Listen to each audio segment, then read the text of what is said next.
Why the French are called the laziest nation in Europe. The retirement age was raised by the French Senate. It is now 64 years old rather than 62. Protests have broken out in France. Schools, public services, and transportation have all been impacted. The whole nation is crippled due to strikes. Deliveries of fuel have been halted. In Normandy, a significant refinery ceased productions. Garbage collectors in Paris went on strike. The streets were packed with thousands of tons of decomposing rubbish. Then the protesters set it on fire. Violent altercations with the police have increased. Nonetheless, Europe's new retirement age of 64 is extremely low. The minimum retirement age is 65 in Belgium and 67 in Italy. What is wrong with the French, then? French people are known for being lazy. That could be partially acceptable. Take their famous lunch breaks, for example. The French, unlike many other countries, take breaks seriously.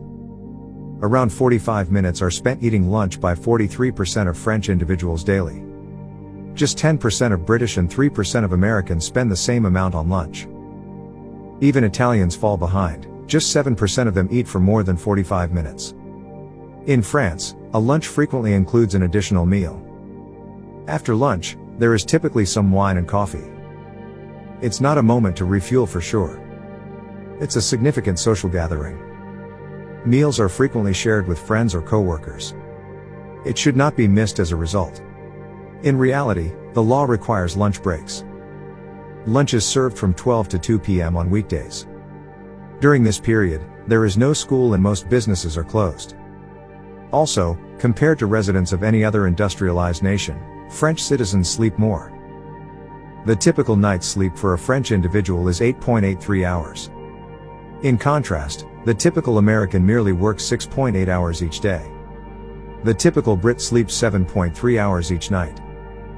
However, vacations make the largest effect. A minimum of 5 weeks of holiday are required by French legislation each year. Nonetheless, the majority of French citizens receive 6 to 10 weeks.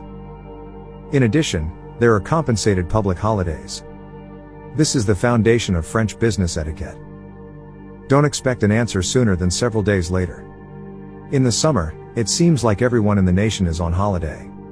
At any given moment, about 50% of the workforce will be off in July and August. Several public holidays are also observed in months like May and December. Not all French vacations are equal. The French economy is segmented by industry. Each sector negotiates with the corresponding union. Transport employees, for instance, receive about 56 days of yearly leave. On average, white-collar employees receive 44 holiday days. Blue-collar employees receive 28 to 33 days. RTT stands for legally required time off. Each person who works more than 35 hours per week must be catered for. A lot of employees have between 5 and 10 RTT days. These days might occur anywhere during the year. RTT days must be used, as opposed to holiday days, which can be carried over to the next year. There is no set amount set aside for sick days.